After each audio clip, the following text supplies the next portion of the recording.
Looking at our world from a theological perspective. This is the Theology Central Podcast, making theology central.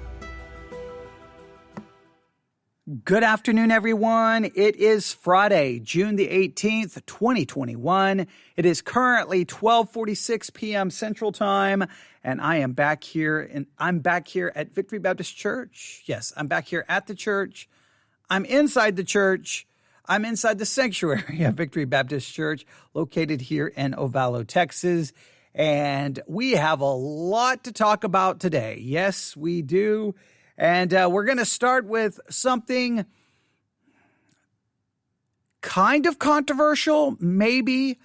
Let's state it this way. We're going to start with something that it's a story that's still developing. What's going to come from this story? Is anything going to come from this story? Are we going to get some clarifications? Are we sure we understand exactly what happened and what is going on? There's still a lot of questions. So we're gonna state that this is still a developing story. So things could change.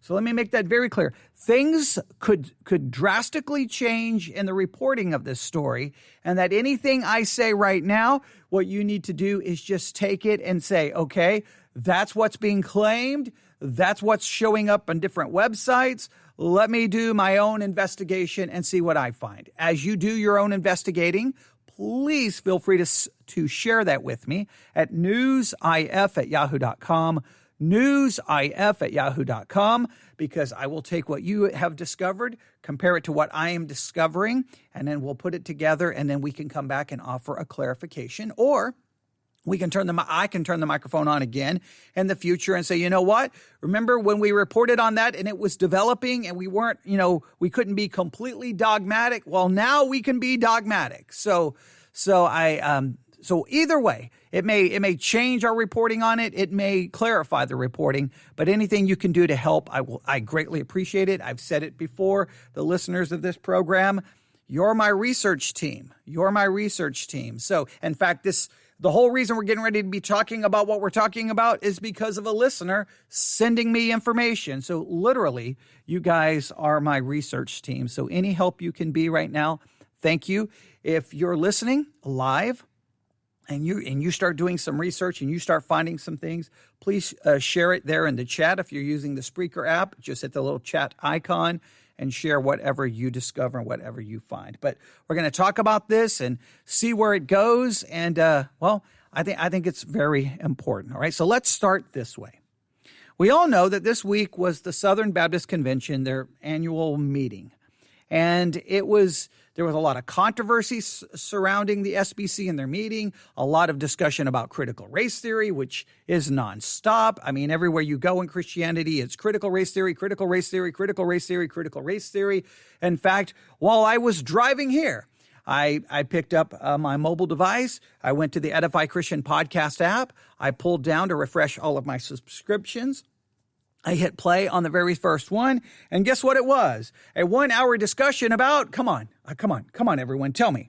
Yes, critical race theory, because it seems that's all anyone can talk about anymore on Christian podcasts and Christian radio. Critical race theory, and I keep being told that I'm wrong, that critical race theory is more than a threat that I'm letting on, and I have been accused that because I don't perceive critical race theory to be that much of a threat, and let me make it very clear, inside the church, all right, because I don't perceive it as a big a threat as everyone is making it out to be. I am being told that basically I'm an anti-white racist. Okay, I've been called all kinds of things. I still don't understand.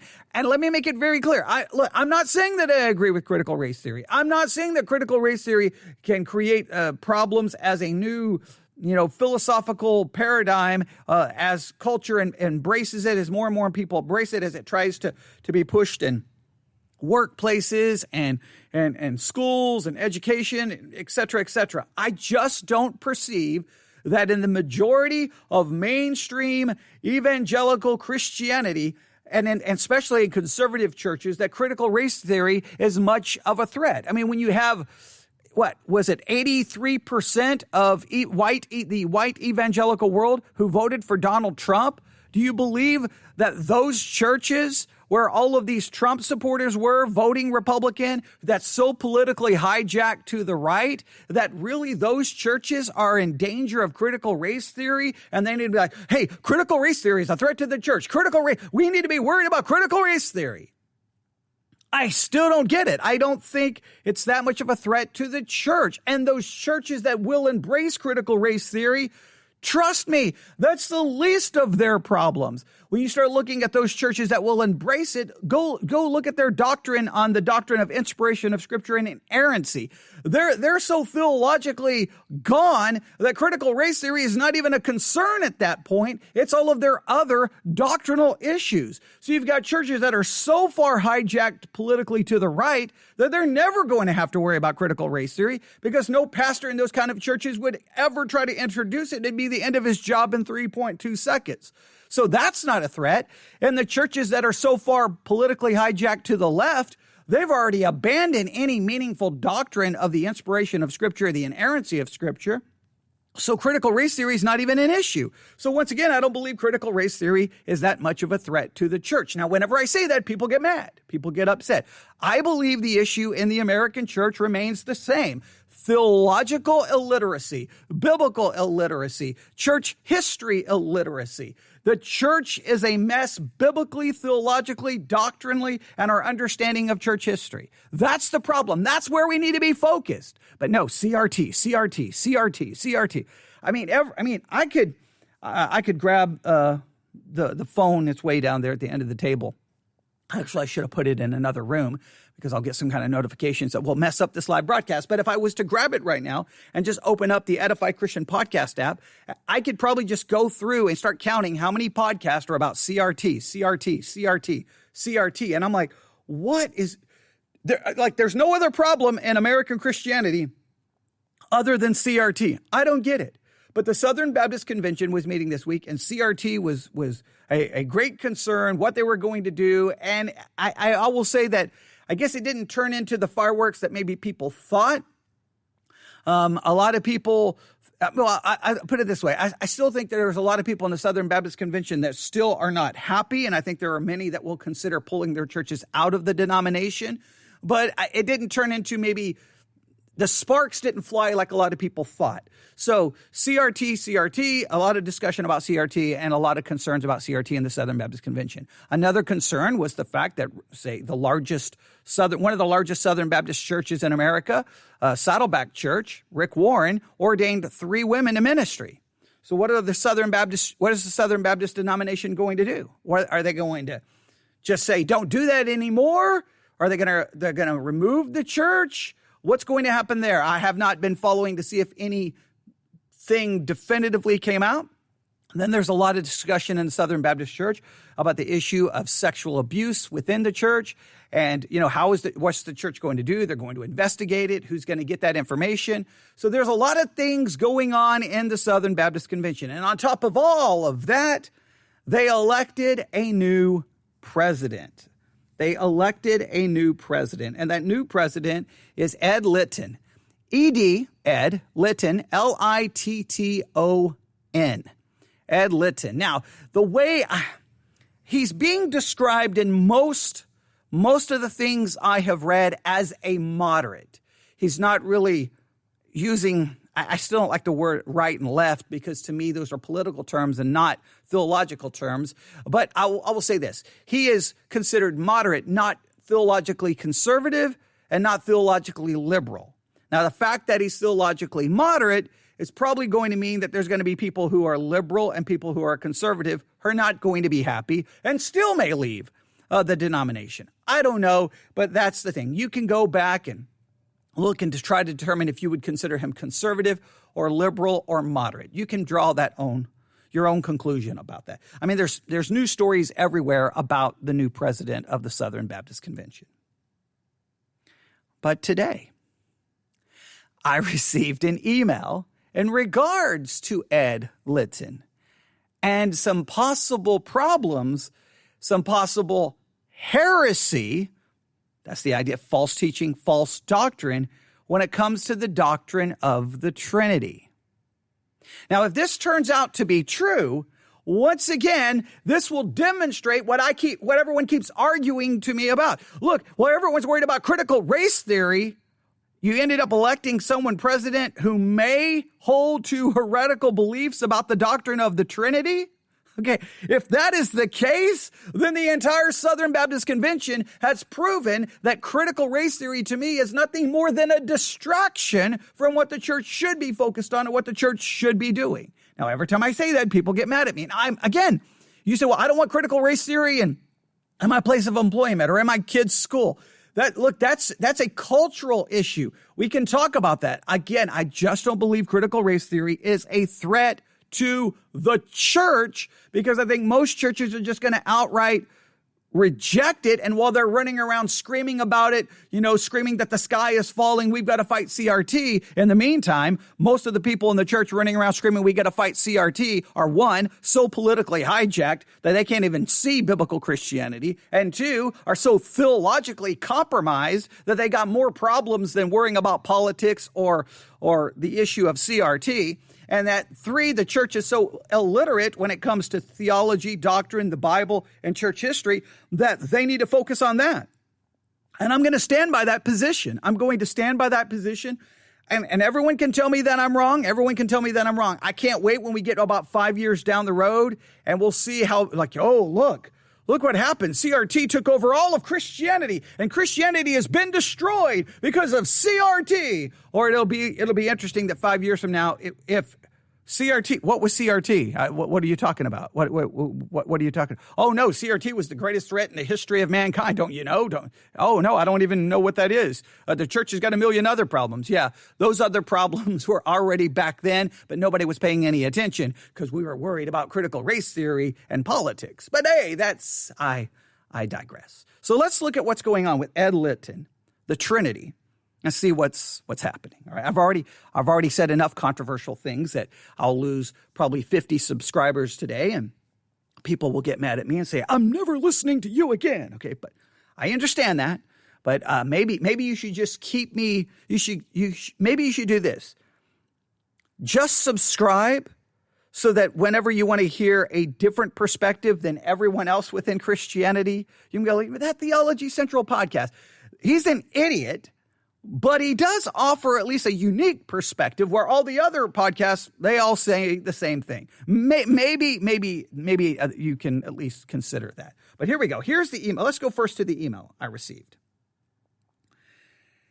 The email I received is this. I received this at 11:04 a.m. It's 12:58 p.m. So it took me a little less than 2 hours to get right here or about 2 hours to get here to the church, get everything set up. But here I am trying to respond to this as fast as I can, as close to real time as possible.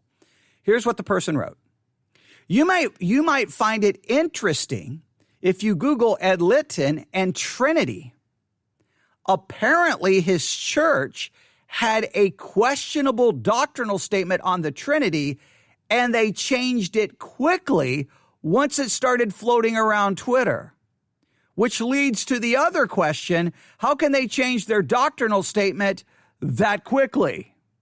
Oh, this raises all kinds of questions, all right? All kinds of questions. So before we get to the controversy here, and we try to see exactly what was said and if it was said, and again, you can do your own investigation, and you can start by Googling ed-litton and Trinity. I've already done it, and you're going to start finding things popping up all over the place. All right, but before we get to that, this raises a couple of questions. Ed-litton is the new president of the Southern Baptist Convention. Obviously, he was a pastor of a Southern Baptist church. Now, if you're part of a denomination, all right, now, we've been talking a lot about church structure, about denominations. Does it make any sense if a church is a part of a denomination that all those churches have different doctrinal statements? Does that make any sense to you? Like, now, what I'm trying to say is this. I'll say it in a more clear way. Wouldn't it make more sense that if you're a church that's a part of a denomination, that every church in that denomination would have the exact same doctrinal statement? The exact same agreed upon doctrinal statement, and every church, that would be their doctrinal statement? and that they would be then judged. In other words, if you violate that doctrinal statement, you begin to preach something other than that doctrinal statement, do something against that doctrinal statement, you are removed from the denomination, or you're at least brought in for questioning and go through whatever disciplinary structure that is set up within the denomination. How can you go to one Southern Baptist church and get one doctrinal statement, go to another Southern Baptist church and get a different doctrinal statement? How is that even possible? What is even the point of being a part of the denomination? Because listen, if you all have different doctrinal statements, then your perceived unity doesn't even really exist because you all have different doctrinal statements. And if you have a doctrinal statement, if you can have a doctrinal statement in a Southern Baptist church that has something questionable about the doctrine of the Trinity, that means there's not even unity in the Southern Baptist Convention on the doctrine of God.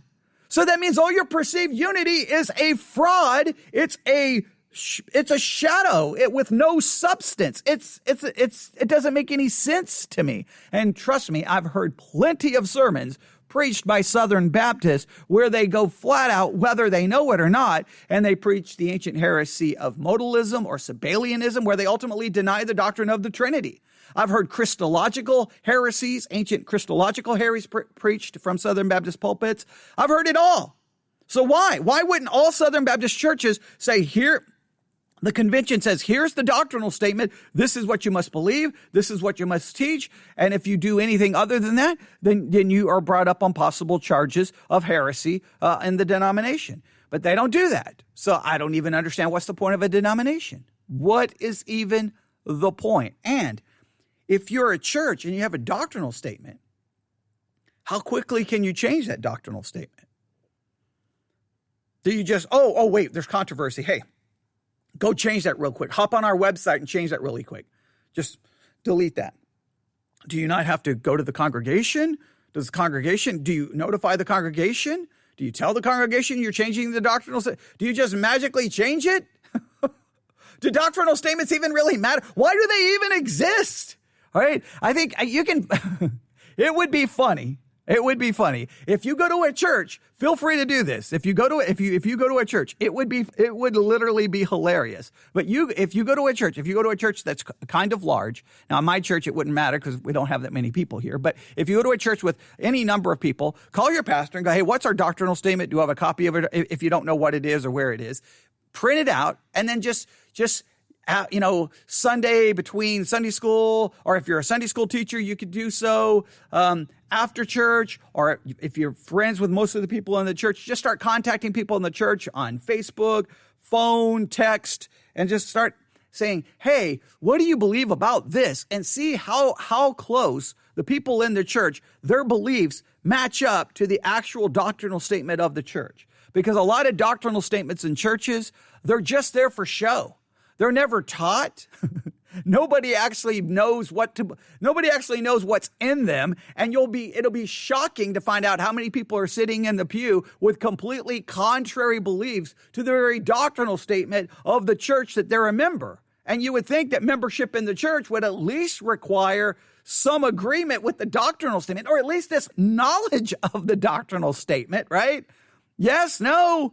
It would probably be pretty frightening. So supposedly there was a doctrinal statement that, let's just say, as the emailer said it, had a questionable doctrinal statement on the Trinity. Now, if what's being reported is true, I think questionable is an understatement. I would say problematic, heretical, ancient heresy. I think we could call it a lot of things, but at least this person is being nice, and that's the right way to do so. The emailer's doing the right thing because we still don't know exactly what's going on, so it's better to say questionable until we can be dogmatic. Now, if we can move it to the dogmatic column, then we'll change questionable to, hey, his church had a heretical statement about the Trinity, but we'll have to wait and see. So let me read this again. You might find it interesting if you Google ed-litton and Trinity. Apparently, his church had a questionable doctrinal statement on the Trinity, and they changed it quickly once it started floating around Twitter, which leads to the other question, how can they change their doctrinal statement that quickly? I think it brings up multiple questions. Question number one, why doesn't all Southern Baptist churches have the same doctrinal statement? And then, yes, number two, how quickly can it be changed? But then I think it raises the question, I wonder how many people in a church actually know what their doctrinal statement is of their church and if they agree with it or disagree with it. I think it would be very interesting. So I started doing some searching. I typed in I typed in ed-litton, Trinity, and I'm going to go with one of the first things I found. The headline is Heresy, ? SBC President ed-litton's church holds potentially heretical view of Trinity. Now, you don't even understand how big a deal this is. If he's the pastor of a church that holds to a heretical view on the doctrine of the Trinity, then the Southern Baptist Convention, the denomination, just elected a president who is a heretic if he has a wrong view about the doctrine of the Trinity. So did the Southern Baptist Convention just elect a heretic? And if it is proven that he has heretical views to the doctrine of the Trinity, do the Southern Baptists, can they immediately remove him? Can they revoke? Can they do a recall vote? And if they don't, and you're a member of a Southern Baptist church, you're a member of a church that's a part of a denomination whose president is a heretic. So this is not like, well, this is kind of an interesting story. For me, it may be interesting. I'm not a Southern Baptist. If you're a Southern Baptist, I'd be calling my pastor right now going, hey, what are we going to do here? If this guy holds to a heretical view of the Trinity, are we staying in the convention? Because we'll be a part of a convention who has a president who's a complete heretic. How do you stay in that? Don't you love denominational structures? Don't you love them? All right, here we go. So Heresy, SBC President ed-litton's church holds potentially heretical view of the Trinity. The new president of the Southern Baptist Convention, ed-litton's church statement of faith, promoted a potentially heretical view of the Trinity. The offending statement that ed-litton's church holds out as what we believe said. Now, here's the statement, and I quote, God is the creator and ruler of the universe. He has eternally existed in three persons, the Father, Son, and Holy Spirit. These three are co-equal parts of one God. These three are co-equal parts of one God. Now, parts is obviously, if my church was here, I would ask everyone, what's the problem with that? And I would hope everyone in my church would be like, parts? What's up with that? I would hope everyone in my church would get this right. If they didn't, I would just fall on the floor, crawl up in the fetal position, and cry, because I've taught on the doctrine of the Trinity. It seems like 50 billion times. We've gone through church history. We've talked about it so many times, all right? And I know on YouTube, all the non-Trinitarians are going to come out of the woodwork. Look, I'm a Trinitarian. You're not a Trinitarian. I guess you can argue with me, but typically what I've seen with the non-Trinitarians, they do their drive-by comments on YouTube. They throw out a comment and they move on. They don't really want to have meaningful dialogue, but okay. All right, so here we go.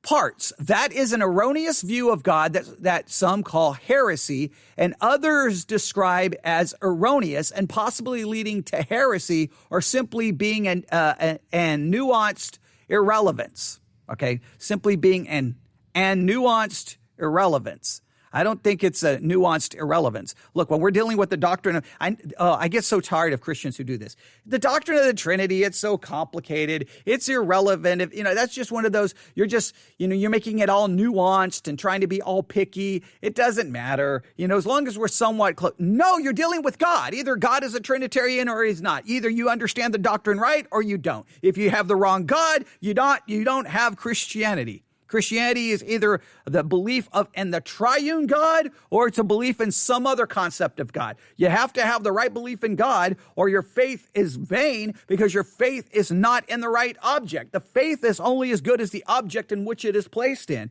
If it's not placed in the true God, then it's a fraudulent faith.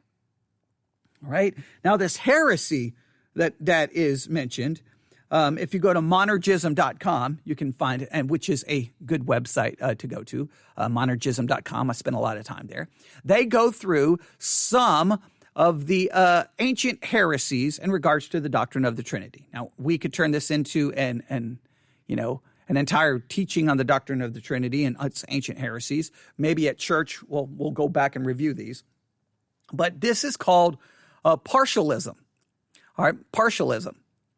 Partialism taught that Father, Son, and Holy Spirit together are components of the one God.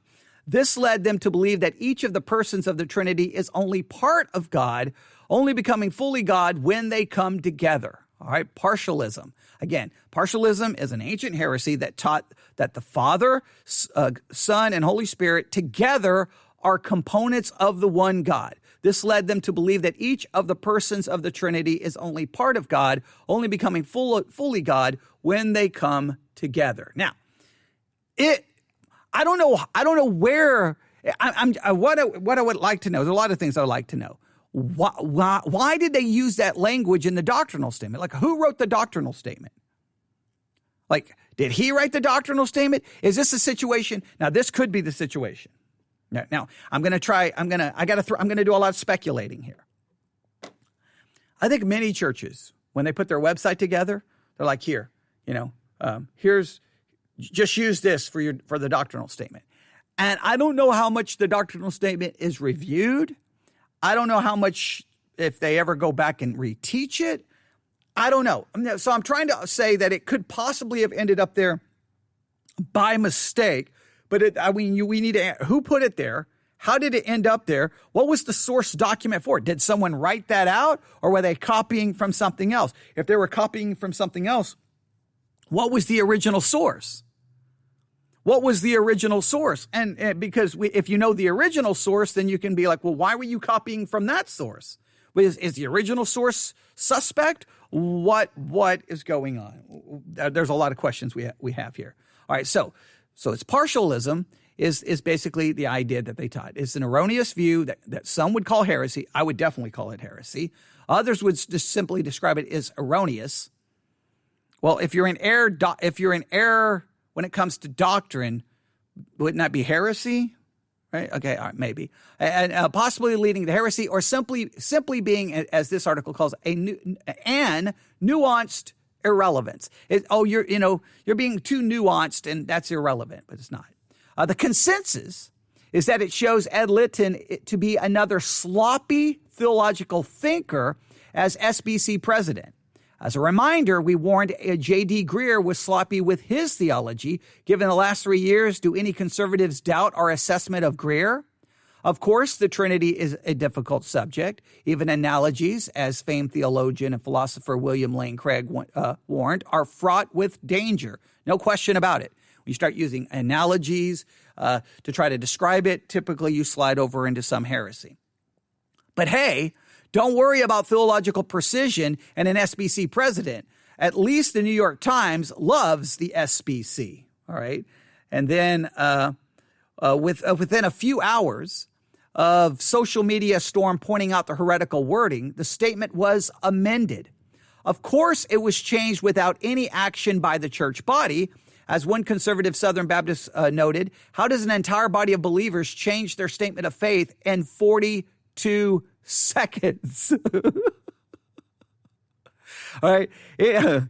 Anyone who has experienced Southern Baptist, basically church policy, knows it takes business meeting or two to even appoint a committee to investigate. After that, you probably need a committee to draft a recommended new language, and then a congregational meeting or two, depending on bylaws, to approve the final copy. It just goes to show you that theology does not matter to the group of people running the Southern Baptist Convention. Pragmatism is the marching order. Why bother with congregational votes on theological precision when there is a secular world to please? Now, here's what I'm going to say. Theological precision doesn't matter because we're all worried about other things like, critical race theory. We're all worried about politics. We're all worried about, political issues. We're worried about culture wars instead of theological precision. Now, here's the thing. If it was changed in 40, I don't know if it took 42 seconds. I don't know how long it took. But let's say it took 15 minutes. Are you saying the controversy erupts and then you're like, oh, wait, we've had the doctrine of the Trinity wrong this entire time. Or wait, You know what? You're right. So did he have a revelation that he had been teaching heresy? Like what? We need an explanation. Or is he just going to say, well, we weren't very precise in our language and we'll change it? Whoa, wait a minute. No. You had it. How long had that? I want to know, how long had that doctrinal statement been there? How long? 6 weeks, 6 months, 10 years? Nobody noticed it in 10 years? Why not? When was the last time ed-litton preached on, here's what we should do. Now, some of you, my crack research team, let's start finding sermons that ed-litton has preached on the doctrine of the Trinity. Then we will see if the sermons contain the error that was on the website. And if we can find sermons that contain, then that means not only was it on the website, he preached it. That means he believed it. So now did he recant of it and all of a sudden, or is he still believing it? We need to start finding every ed-litton sermon you can find and about the doctrine of the Trinity. And you feel free to start listening to it. And when you find the portion where you're like, this is where he really gets into it, let me know. And we'll take it apart. All right. Let's see. I'm going to go back to Google real quick. All right.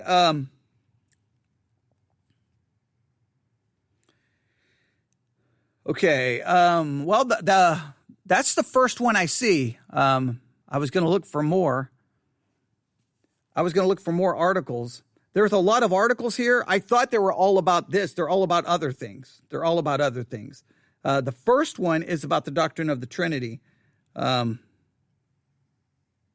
looks like there was a fire that consumed Trinity Baptist, and those articles mention ed-litton.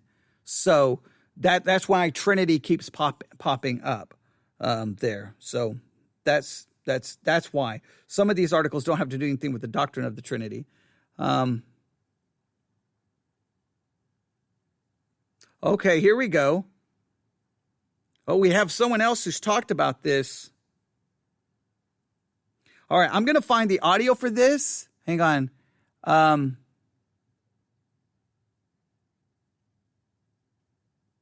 Okay, this is from Janet Mefford today.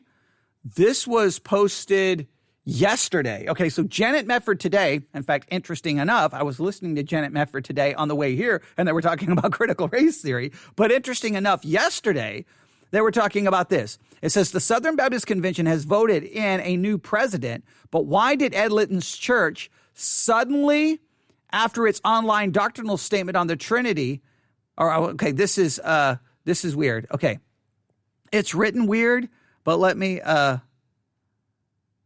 there's a lot here. I'm trying to figure this out in real time. So let me read this. It's kind of written poorly, but I understand. Everyone can make mistakes when you're writing out your descriptions for your podcast. I do it all the time. All right, here we go. I usually misspell half of the title. So, all right, here we go.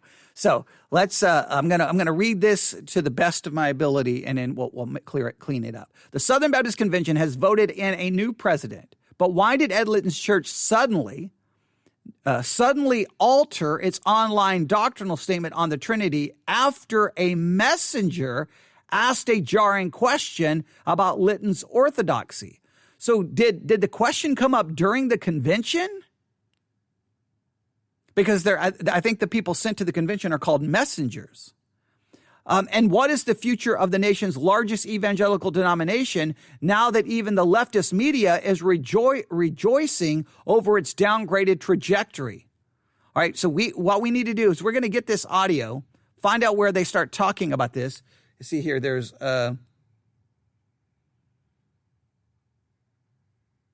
okay. Oh, what's interesting here is there's no download to this audio, so we're going to have to find the download to the June 17th episode of Janet Mefford Today.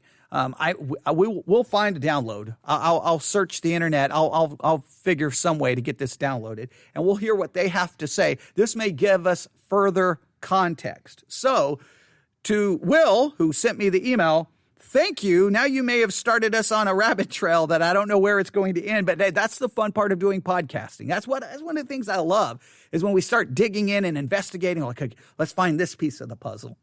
And then live on the air, we put the puzzle together. That's fun. So here's what we will say. It seems like seems like we can be about 95% certain that the doctrinal statement had a problematic statement in regards to the Trinity. I would say if that is a correct representation of what was actually there, then it's not just problematic, it's heretical. Now, it looks like it was removed. And if it was removed with no explanation, that is problematic. Now, I'm going to do something really quick. I'm going to keep that Janet Mefford thing there. I'm glad we did some looking here. All right, give me a second. I'm going to save this to my notes. I know we're doing this all live on the air. Okay, here we go. I'm going to save that. All right, I'm going to go back. I'm going to go back to the original article. All right, here's the original article. I think they had a link, all right, where we can possibly verify something here. Give me a second here. I'm looking.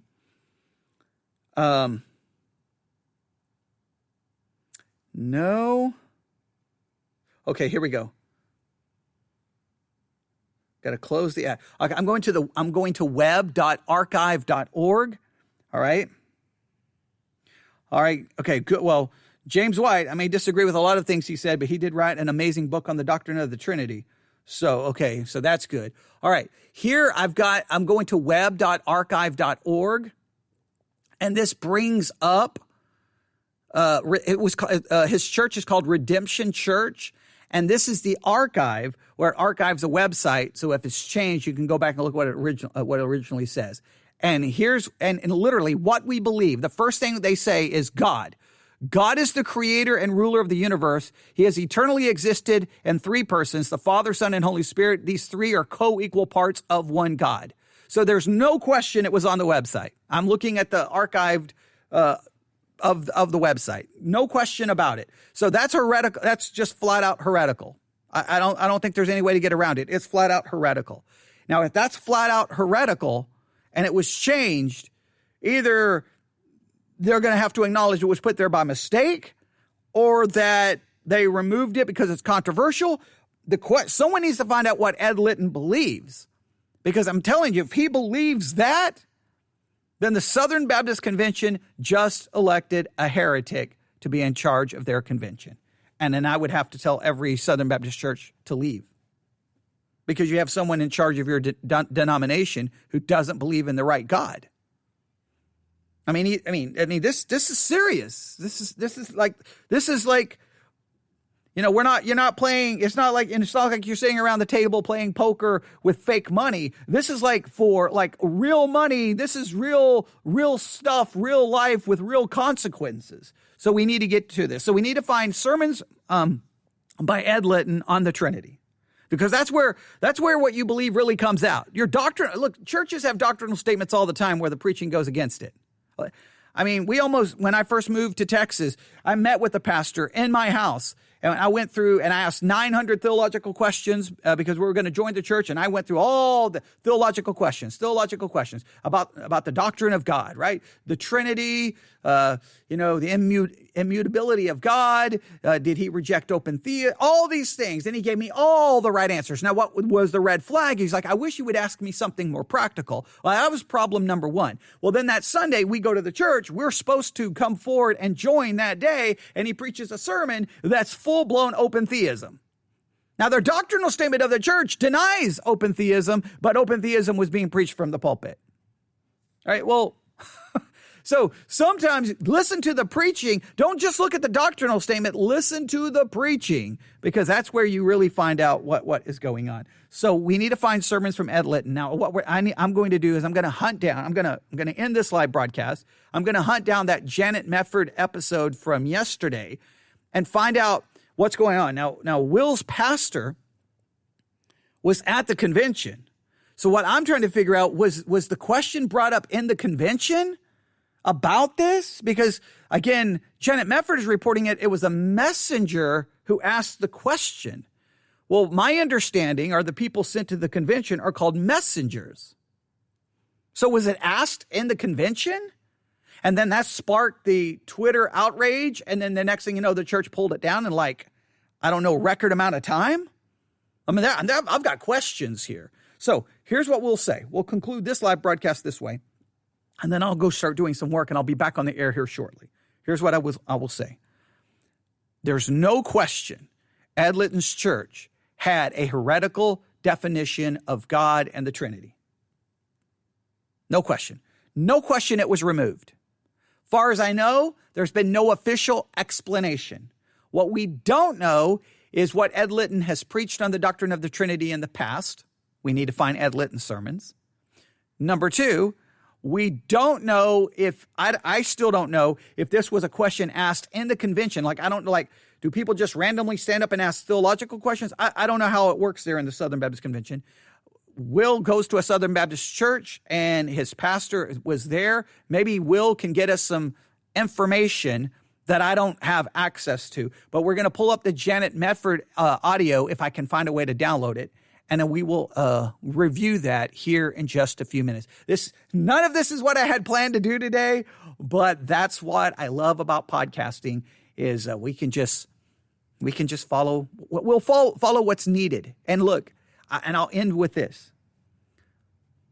Please, okay.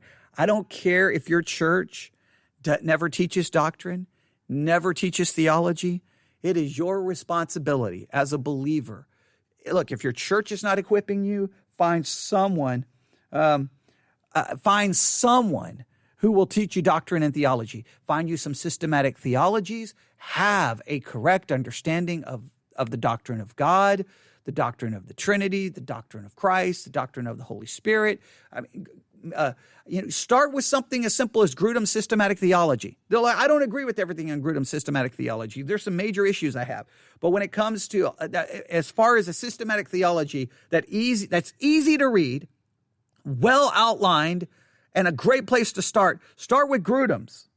Just start. And if you don't I don't even know what to do, just let me know, and I'll do everything in my power to equip you. But we have too many Christians who just don't understand these issues, and it's sad. So I don't know how Will came across this, but thank you so very much for bringing this to my attention, because this is a serious issue. And again, I'm using it in light of, while everybody's worried about critical race theory, there's theological issues.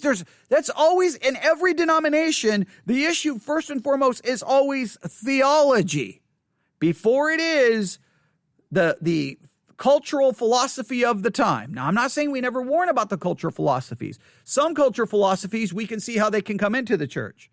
CRT, I still don't perceive it to be, it may be a threat within the culture, and we can talk all day about how to approach it from that perspective. But inside the church,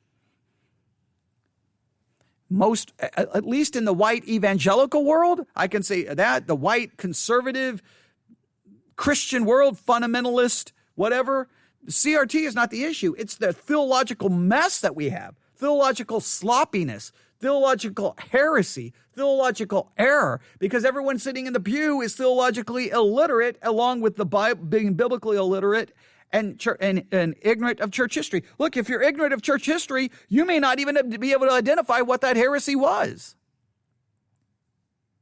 You're like, all right, sounds good to me. Talks about three. It's got to be the Trinity. Okay. How about know the ancient heresy? Know about modalism, Sabellianism. I can go through all of them, but there's a lot of ancient heresies related to the doctrine of God. So just get to the list of the Christological heresies. Bunch of those. All right. So that's what I'm going to hunt down Janet Medford's audio. That's what I'll do. I'll be right back, and we'll see.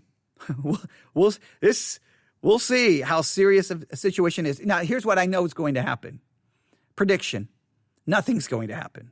This is going to be forgotten, and everybody's going to move on. I'm hoping it rises up to a major, someone can make enough noise, like people like Dr. White, people who have followings. Maybe they can make enough noise that he'll have to address it. But I think he'll be like, we weren't quite accurate in our statement. He'll do something to kind of just cover it all up. And I don't know if we'll ever get to the truth of what he actually believes about the doctrine of the Trinity, which will be problematic. But if he's preached on it, man, I want those sermons. I want those sermons immediately before someone finds them and starts deleting them. So if you can find those sermons, please do. All right, I'll stop right there. We'll be back shortly. Email me, newsif@yahoo.com. newsif@yahoo.com. And, this should be an interesting couple of hours here this afternoon. Well, we're just going to let what's going on direct us. And we have a lot of other things to talk about. We'll see how many we can get to. All right, God bless.